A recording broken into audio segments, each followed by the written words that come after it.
Bonjour! Est-ce que tu ressens parfois une boule au ventre juste avant une entrevue, avant ton tournoi de soccer, avant un examen important? Vous savez, là, cette angoisse qui te paralyse, qui te fait douter. Si tu ressens ça, ben tu n'es pas le seul à ressentir cette anxiété-là. Ça s'appelle de l'anxiété de performance. Puis aujourd'hui, je vais t'expliquer pourquoi tu ressens cette anxiété-là et comment t'en libérer. Donc, on pense souvent que le perfectionnement, c'est une qualité, mais ça peut devenir aussi un poison. Un poison qui nourrit, bien entendu, une anxiété. Donc, ça nous pousse à toujours vouloir être parfait, puis ça nous épuise également. Donc, voici comment s'en libérer. Mon nom est Michel, je suis coach PNL, hypnothérapeute et sophrologue. Et savais-tu que l'anxiété peut devenir aussi un moteur? Ben, il y a Michael Jordan qui disait qu'il ressentait beaucoup de stress avant chacun de ses matchs, mais lui, il a réussi à transformer ce stress-là en énergie positive. Et avec la PNL, je te donne des outils qui vont te permettre de le faire toi aussi. Alors, la définition d'anxiété de performance, une définition simple, serait de dire que c'est une peur excessive de l'échec, du jugement des autres ou de ne pas être à la hauteur. Donc, tu es angoissé parce que c'est un mécanisme de défense, c'est un signe d'alerte de notre cerveau. Comment ça se passe dans notre corps? C'est que l'amygdale s'active en situation de stress, puis elle envoie un signal au cerveau, au corps, de libérer le cortisol, qui est l'hormone du stress. L'anxiété de performance, c'est un mélange de stress cognitif, qui sont les pensées négatives, et de stress somatique, donc les réactions physiques. Alors, c'est quoi des outils que je pourrais vous donner pour te libérer du stress, de l'anxiété de performance? Premièrement, on pourrait changer le discours intérieur, donc le recadrage cognitif. Se dire je suis excité, j'ai hâte, plutôt que de se dire que je suis stressé, puis je suis pas capable, je suis trop stressé, des choses comme ça. Déjà, ça améliore la performance. C'est des choses qui ont été prouvées. Donc, on arrête avec nos affirmations négatives et on se dit des affirmations positives. Donc, je suis excitée, j'ai hâte plutôt que je suis stressée.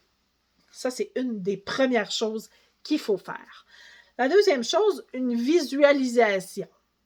Alors, il y a des études en neurosciences qui ont prouvé que s'imaginer réussir une tâche, ça active les mêmes zones du cerveau que si on le faisait réellement.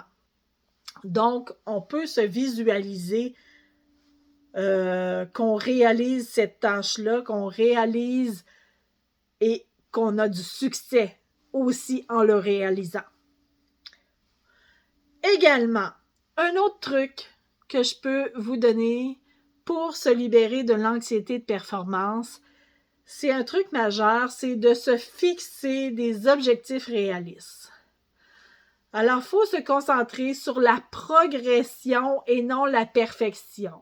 Parce qu'on va se le dire, la perfection, ça n'existe pas. Hein? La perfection, c'est une illusion, évidemment. Il n'y a personne de parfait, il n'y a rien dans le monde qui est parfait, même si on y croit des fois, mais non, il n'y a rien de parfait. Souvent, on se met la barre beaucoup trop haute par rapport à ce qu'on pourrait faire nous-mêmes. Donc, on va y aller un jour à la fois et une journée à la fois. On va se dire aujourd'hui, qu'est-ce que je peux faire, même ne serait-ce que juste pour améliorer d'un petit pas ce que j'ai fait ou ce que je dois faire. Donc aujourd'hui, qu'est-ce que je peux faire pour avancer d'un petit pas? Déjà, ça va aider aussi à l'anxiété de performance. Parce que plutôt que de s'imaginer là, ben, on va s'imaginer ici. Et si on dépasse ça, là, hey, écoute, on va être fiers, là. Donc, c'est quoi aussi, qu'est-ce qu'on peut faire également pour se libérer de l'anxiété de performance? Eh bien, un petit truc également, c'est la rétrospective positive. Donc, on va aller dans nos souvenirs, se rappeler d'une situation similaire, mais qu'on a réussi.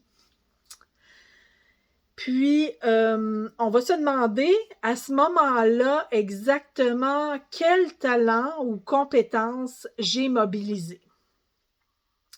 Ça va aider vraiment à aller chercher les ressources qu'on a utilisées pour les utiliser à nouveau dans cette situation présente. Alors, en résumé, qu'est-ce qu'on fait pour se libérer de l'anxiété de performance? On change son discours intérieur en affirmant avec des affirmations positives. On fait de la visualisation en se voyant réussir. On se fixe des objectifs réalistes. Et puis, on fait une rétrospective positive en se souvenant d'une situation similaire qu'on a réussi. Alors, c'était quelques petits trucs que je pouvais vous donner de façon plus rapide dans une petite vidéo. J'espère que vous avez apprécié. Si oui, je vous invite à cliquer j'aime et à partager à des gens à qui ça pourrait être bénéfique. Et puis, j'ai un petit cadeau pour vous également. Si ça vous intéresse, j'ai un guide qui s'intitule « 4 façons efficaces de gérer son stress au quotidien ». Donc, vous pouvez le télécharger via le lien qui est ici en dessous, dans la description. Donc, je vous souhaite sur ce une très bonne journée et à très bientôt.